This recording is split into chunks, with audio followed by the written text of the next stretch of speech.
হয় নমস্কাৰ এনি ভাৰত 24 চাই থকাৰ বাবে আপোনাক ধন্যবাদ জ্ঞাপন কৰিছোঁ।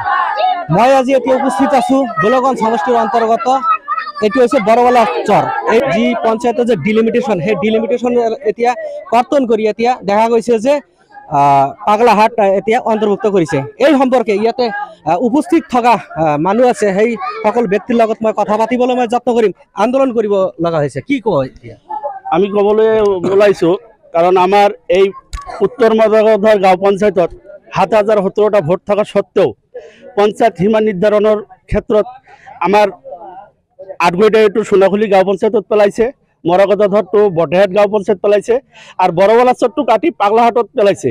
আপোনালোকে চাওক, ইয়াৰ পৰা যদি আমি পাগলাহাট যাবলৈ হওঁ এই নদীটো ৮ৰ পৰা 10 কিলোমিটাৰ।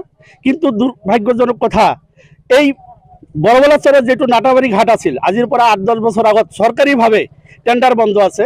আমি যদি পাগলাহাট জিপিত যাবলৈ হয় কিবা কামত, তেনেহ'লে আমি 50 কিলোমিটাৰ ঘূৰি শ্যামনগৰ হৈ চাৰিআলি হৈ পাগলাহাট জিপিত যাব লাগিব।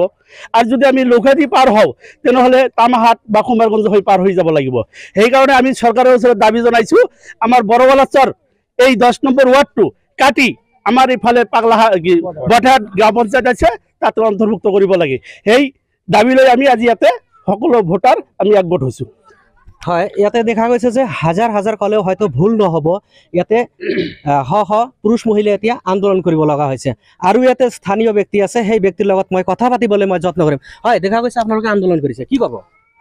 আমাক একচুৱেলি 10 নম্বৰ ৱাৰ্ড যিটো আছে বৰৱালা চৰৰ, সেইটো যিটোকৈ সেইফালে গৈছে অলৰেডি এজনে কৈছে সেই কথাখিনি, এই দাবীখিনি উত্থাপন কৰিছে। আমাৰো একে দাবী যে এইখিনি ৱাৰ্ডটো আমাৰ বৰহাট জিপিত যদি অন্তৰ্ভুক্ত কৰি দিয়ে, যেনেকৈ মৰাগদৰটো কৰিছে গাঁও পঞ্চায়ত মৰাগদৰ ভিলেজটো, এনেকৈ যদি বটেহাটত কৰি দিয়ে তেনেহ'লে আমাৰ খুবেই সুবিধা হ'ব। এতিয়া কি বিচাৰিছে? আমি সকলোৱে মিলি চাইছোঁ যে আমাক বটেহাট জিপিত অন্তৰ্ভুক্ত কৰিব লাগে। হয়, ইয়াতে দেখা গৈছে মহিলাসকলেও বিভিন্ন শ্লোগান দি আছে, সেই সম্পৰ্কে মই মহিলাৰ লগত কথা পাতিবলৈ মই যত্ন কৰিম। হয়, কি ক'ব? দেখা গৈছে আপোনালোকে এতিয়া আন্দোলন কৰিছে, কি ক'ব? আন্দোলন কৰিছে পাগলাহাট আমাৰ জিও পঞ্চায়ত নালাগিব, আমাৰ বটেহাট 10 নম্বৰ ৱাৰ্ড জিপি লাগিবই। চৰকাৰক আমি এতিয়া জানাইছি যে আমাক বটেহাট 10 নম্বৰ ৱাৰ্ড জিপি লাগিবই। ক'ত আছিল আগত? ক'ত আছিল? আগত নাছিল মৰাগদাধৰ জিপি, এতিয়া ক'ত দিছে? এতিয়া দিছে পাগলাহাট জিপি। লাগে ক'ত? লাগে বটেহাট 10 নম্বৰ ৱাৰ্ড।